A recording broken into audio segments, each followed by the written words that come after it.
Hi, it's Janet Morena, Executive Director of Prees for Life. Welcome to our show today. Well, I hope you like that. How much is that doggy in the window? You know, I remember that song first sung when I was a little girl by Patti Page. So I found this other version because of copyright. I couldn't have played the Patti Page version, but if you want to see it, just Google it on YouTube and you'll see it. I remember that song when I was a little girl, and I wanted a puppy so bad. I really wanted a puppy. Eventually, I remember my parents telling me for my 13th birthday, I got my first dog, and he was a beagle named Jamie. But I just thought talking about puppies and dogs, and before the end of the show, I'm going to introduce you to my newest puppy. You're going to get to meet him on camera and some of my other dogs. But first, I thought it would be fun to also introduce you to a beautiful children's book written by, of course, our Anthony DeStefano, who is part of our administrative team here at Prees for Life. And this book is called The Puppy That Nobody Wanted. Can you imagine a puppy that nobody wanted? I mean, I think you just look at puppies and you fall in love. But let's take a look right now at Anthony's book, The Puppy That No One Wanted. And then we come back, we're going to talk about puppies and dogs. And if you got a picture of your dog, share it with me. You got a puppy or dog experience, tell me about it, and we'll talk about all our fun things about puppies when we come right back. So let's listen to The Puppy That Nobody Wanted. All right. So by the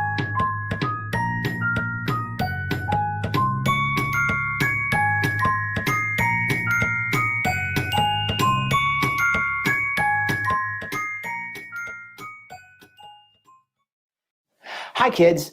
I'm Anthony DeStefano, and this is my friend, Gianni. Gianni belongs to a lady I know and work with named Janet, and the reason why I'm holding him is because he looks a little bit like a puppy in a book I wrote that I'd like to read to you right now. It's called The Puppy That No One Wanted, and it's about a scraggly little dog that just doesn't fit in, a dog that can't seem to find a home of his own. Now, after I finish reading, I'll be back with Gianni to say a few words to you adults who are watching too, because this book isn't just for kids. The Puppy That No One Wanted. Once upon a time, there was a poor, mangy, smelly little puppy. He was the runt of the litter, and from the moment he was born, he was cast aside and forced to live on his own. Many days, he would wander through the muddy streets of town, cold and hungry, looking for something to eat. But wherever he went, people gave him nasty looks and yelled, "Get out of here, you dirty mutt! There's no food for you here." Still, he managed to be a cheerful puppy. He survived on whatever scraps he could find and never lost hope that one day he would find a home. At night, he slept in an alley with the other stray dogs. Some of them were old and sick, and in the winter they all huddled together for warmth. Often, the puppy would try to lift their spirits by making them laugh. When he fell asleep, the puppy always had the same dream. He dreamed about running through a beautiful open field of flowers under a warm, sunlit sky. And of course, he dreamed about food, lots of food. When he woke up, he was always starving. The other dogs would be hungry too, but they were too weak to go looking for food, so the puppy would have to go off alone. One day, after searching for hours and being chased away by many people, his nose caught a whiff of something delicious. It was coming from the home of the town butcher. It smelled heavenly, and the puppy just had to find out what it was. So he sneaked into the house and saw the butcher sitting at his kitchen table having lunch. The puppy's mouth watered as he watched the man eating a juicy steak. Slowly, the puppy crept through the man's legs and under the table. There were a few scraps on the floor, and the puppy hungrily ate them. If only the man would drop some more food, the puppy hoped. Suddenly, the man stopped eating. "What is that awful smell?" he yelled. Then he looked down and shouted, "Why, you dirty, stinky mutt. What are you doing under my table? Get out of here before I make dog stew out of you." The butcher tried to kick the puppy, but he managed to escape through the window. He ran as fast as he could down the street, but the butcher threw the steak bone at him, barely missing his head. Just then, the puppy had an idea. He turned around and stuck his tongue out at the butcher and started barking at him, making him even madder. The butcher threw another bone at him, and then another, and another. Every time a bone came flying at him, the puppy dodged out of the way. Soon, the man got tired of throwing bones and slammed his window shut, yelling, "Don't you ever come back here again, you smelly little runt." The puppy looked around at all the bones on the ground. He had enough food to last him a whole week. But just as he was about to start eating, he remembered his friends, the stray dogs in the alley. He thought about how old and sick they were. So instead of eating the bones himself, he tied them together with a rope and began to haul them up the road. The load was heavy, and the puppy had to use his mouth to hold one end of the cord and carry the big bundle of bones on his back. After struggling for 6 long hours, he finally arrived at the alley. The other dogs couldn't believe all the food he had brought. They were so hungry that they dove past the puppy and onto the pile of bones, devouring it as fast as they could. The puppy just watched as they ate and ate, and when they were finished, there wasn't a trace left. As soon as they were done eating, the dogs fell asleep, happy and satisfied. But the puppy was still starving. Even though he was exhausted, he had to go out again to search for food. And to make matters even worse, it had started to rain.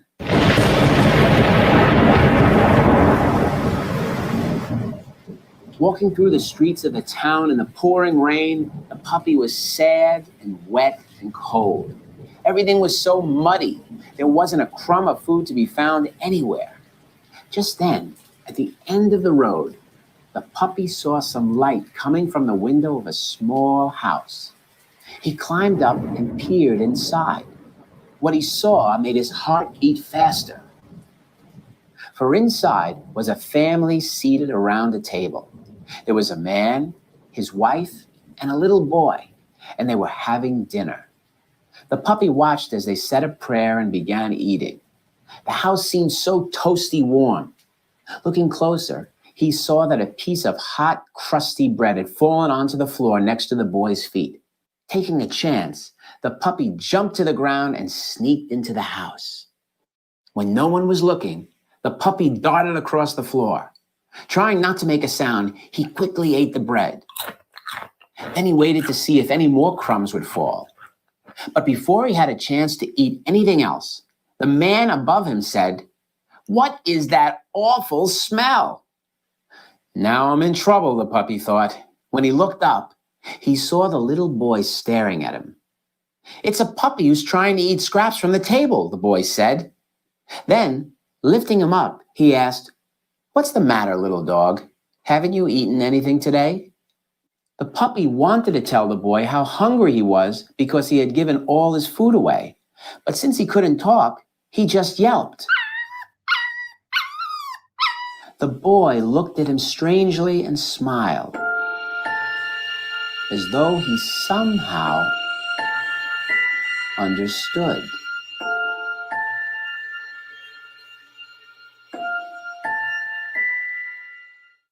Then the boy's mother said, "He's a very smelly pup. Let's get him cleaned up." So she put some warm, soapy water into a large wooden basin and handed the puppy to the boy, who started to wash him. Afterward, the woman gave the puppy a huge plate of food. The puppy couldn't believe how tasty it was. While he was eating, the man said, "He can stay here tonight because of the storm, but tomorrow we'll have to decide what to do with him." That night, the puppy slept in bed with the little boy. He watched the boy say his prayers and then snuggled up next to him.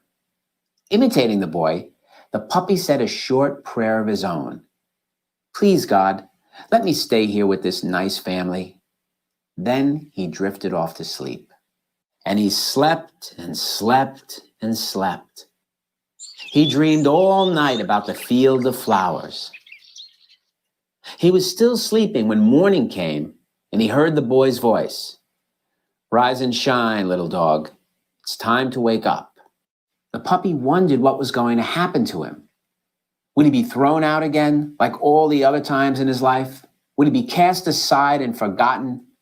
But the boy just looked at him and said, "Follow me." So the puppy got up and trotted behind the boy and the man as they left the house and started walking down the road. Soon, they came to a small shop on the edge of town. "This is our workshop," the boy said. "My father is a carpenter, and I'm learning to be one too. And guess what, my little friend? You're going to work here too. My parents decided this morning that from now on, you can stay with us." The puppy couldn't contain his excitement. He started jumping up and down, yelping for joy. Could it really be that he finally had a home? The boy showed him the shop. It was full of tools and nails and interesting things made of wood. The puppy looked around in amazement. Imagine all the wonderful things that could be made here, he thought. In back of the shop was a door that led to a yard. When the puppy went through, his eyes opened wide, for behind the shop was a huge open field of flowers. He sat there for a long time looking at the flowers and the rolling hills and the sparrows flying high above in the sunshine. The boy patted his head softly. "It's a field of lilies," he said.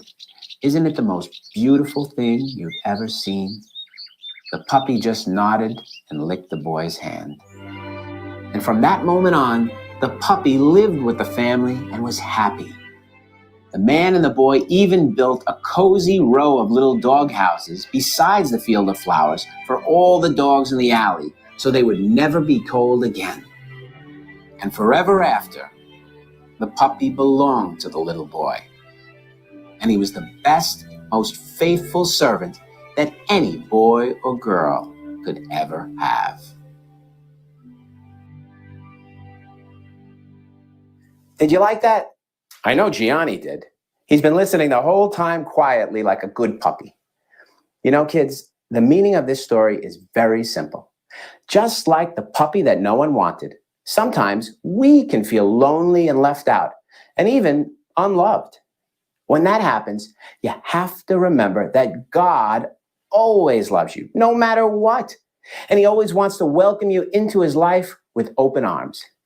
And that's true for us adults too.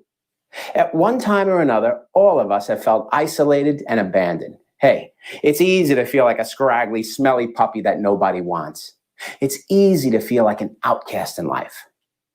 But no matter how lost we might feel, what we must never forget is that we can always find our true happiness, our true fulfillment, and our true home in God.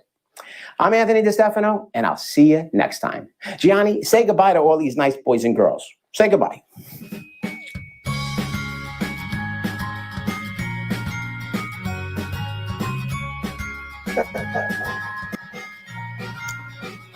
I hope you enjoyed that. Welcome back. And here for you is Gianni.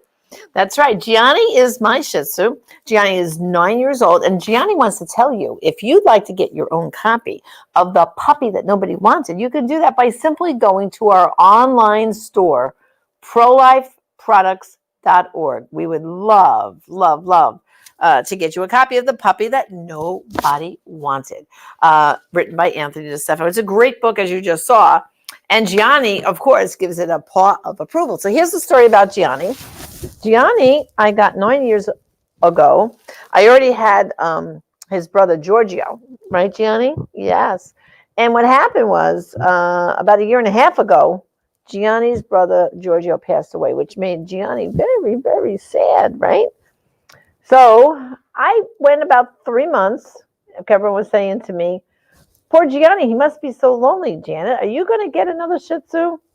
I was like, oh, I don't know. So I started looking on the internet, and before long, I found a breeder right here in Florida, and I kind of looked, around, and suddenly there was a picture of a puppy that was available. Well, I fell in love at first sight. I was like, oh my gosh, I have to have this puppy, and this puppy will be a companion for Gianni. Okay, so in a minute now, I'm going to have someone come over. I'm going to put Gianni down. Okay, enough. The star of the show here, Gianni. We're going to put you down here. I have to actually put him in his case. Otherwise, he might chew on the wires. And next out is going to be my newest addition to the family here is Lorenzo. And here's the dog that I saw on the internet. And actually, Lorenzo's parents are champion Shih Tzu show dogs. That's what they are. Champion Shih Tzu show dogs, right, Lorenzo? Give mommy kisses, yes. So, okay, so the plan seemed to work, but there was a problem. Look, see how wiggly Lorenzo is? Yes. So the problem I had was now I had a 9-year-old dog and this Pepper here of Lorenzo. As you see, he's going to just squirm around. So he doesn't sit like Gianni does. Okay, now maybe he will. Come on. You got to be a good boy. You have to be a good boy. So poor Gianni was like, can you get this little kid out of here, Mom? So I called the breeder where I got Lorenzo. And I said, by any chance, his mommy's Cleo, is she going to have another litter soon? And the breeder said, Janet, your timing is perfect because she just gave birth to 3 puppies, 2 boys and a girl. So Lorenzo, what did happen? What did mommy do? What did mommy do? She said, I'm going to take one of the little boys for Lorenzo, right? For Lorenzo. Yes. And actually the puppies were born the day before my birthday. They were born October 17th. And of course, my birthday is October 18th. And I just picked up the puppy last night, right, Lorenzo? Lorenzo is still getting used to having a little brother. And it's kind of funny to watch because now the puppy is kind of getting Lorenzo to play. And Lorenzo's like running around going, oh, this kid is, he wants to play with me. Meanwhile, Gianni is clapping his paws because now Gianni can lay in his bed and neither Lorenzo nor the puppy bothered Gianni. So he is extremely happy. So in a minute, I'm going to put down Lorenzo. I'm going to put Lorenzo down. Okay, you're going to go back in your case and I'm going to bring out now the new addition to the Marana family. Go ahead, Lorenzo, in your case. Come on. And there you go. Okay, there he goes. And now, lo and behold, I'm going to bring it up here. And we're going to see the brand new puppy. And his name is Alfredo. So we have 3 Italian dogs. We have Gianni. And we have Lorenzo. And here we have our brand new baby. And look at his little tail wagging. This is Alfredo. Right, Alfredo? And so far, he slept. How many of you had puppies? You know what it's like, right? Sometimes they cry through the night, right? When you first get a new dog. Well, he did really good last night. I put him in the crate next to my bed, and he didn't whimper at all. He was very good, and he slept through the night. And then this morning, when he got up, he peed where he was supposed to on his little pad in his playpen. And I brought him here to Priest for Life to work. So all 3 of the dogs are here today. Sometimes I do bring them to work, and sometimes they stay home. But with Alfredo being such a baby, I think I'll bring the dogs all to work so that they can have fun. Right, Alfredo? What do you think? Yeah, enjoying all this? So I'd like to hear from you. How many of you have puppies? You have dogs? I mean, I just love them. And people thought I was crazy for getting a 3rd Shih Tzu. And I said, well, you know what? The dogs are company for each other besides me. What I also like about the Shih Tzu breed is, here's a good point. Guess what? They don't shed. The Shih Tzu's hair is kind of like people's hair. And so therefore, see, there's no shedding. And also, for people who are allergic to dogs, they're a great breed because their dander is not the kind of dander that makes people who are allergic to dogs have problems. Oh, here, this is Melanie. She says, I'm a Frenchie, understanding completely. No need language when you speak from your heart. That's right. And doggies really help you speak from your heart, don't they? They're also very consoling. I heard that that actually dog sales were up all during the pandemic because people were stuck at home and couldn't get out. And what better way to have companionship than to have a new puppy? Because you're stuck at home anyway to train, right? Right. Look how nice he snuggles. And Alfredo, right? Alfredo? Yeah. But to go back to the Shih Tzu breed for a minute, so for people who are allergic to dogs, they're great. And then the other thing is, see how their disposition is very calm and peaceful. They're also not yappy dogs. Sometimes some small dogs go yap, yap, yap, yap, yap. No, Shih Tzus have a nice bark. You hear it, but it's not too loud. Like it's a nice little woof woof. So they're really pleasant dogs. I've actually had Shih Tzus for a very long time. I got my first Shih Tzu, oh my gosh, must be almost 20 years ago. Oh no, let's see, was it less than that? Yeah, it was more than 20 years ago. I got my first Shih Tzu, and I really love them. Okay, so Irma says, I have 3. My youngest is 2 years old. My oldest is 12 years old. We had the same problem where the older said the same thing. Get this kid out of here. That's right, Irma. That's right. So I think now, Alfredo is going to be the secret recipe here because Lorenzo will run around, as you saw how much bundle of energy he is, and Alfredo will be able to meet his match there with that energy, And also, too, Lorenzo had a sister as part of the litter. Well, the breeder kept Madison because to groom her and train her to be a show dog. She's already won some awards. So Lorenzo's and also now this guy here, Alfredo, their parents are champion show dogs in the Shih Tzu category. And so far, Madison is making her mark or her paw to be a champion show dog too. And we have another comment. Heidi says, I just don't like all the long fur. Oh, well, see, that's the thing.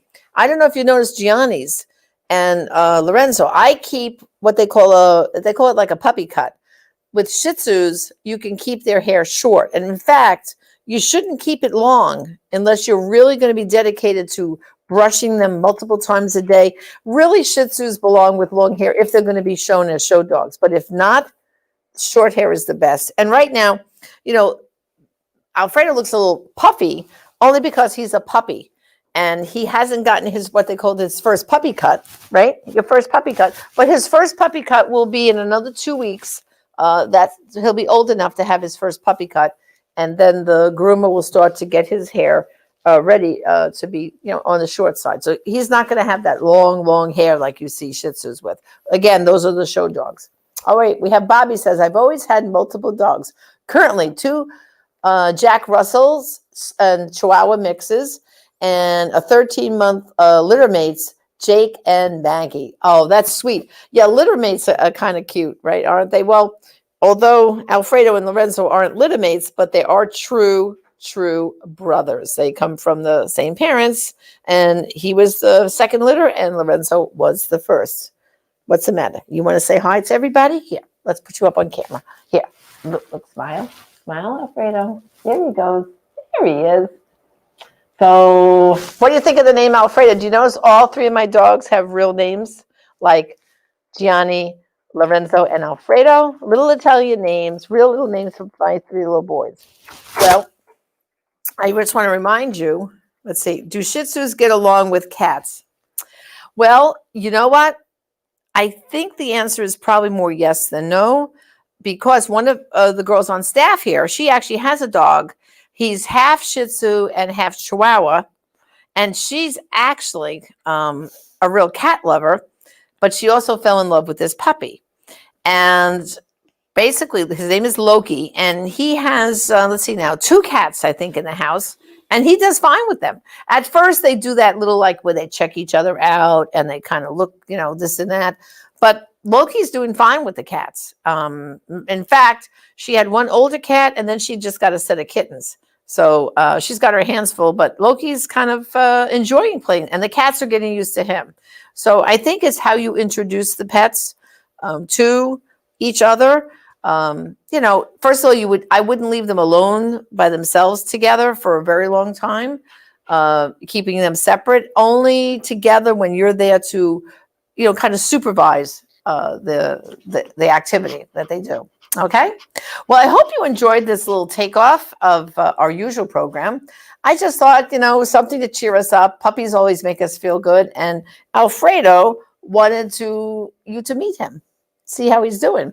Okay. And I just want to remind you all, like I showed you earlier, about that great book from Anthony that we read at the very beginning, The Puppy That Nobody Wanted. And you can get a copy of this book by just going to our online store, prolifeproducts.org. And while you're up there, you'll also see some great books written by Father Pavone, myself, Alveda King, Teresa and Kevin Burke, our whole team.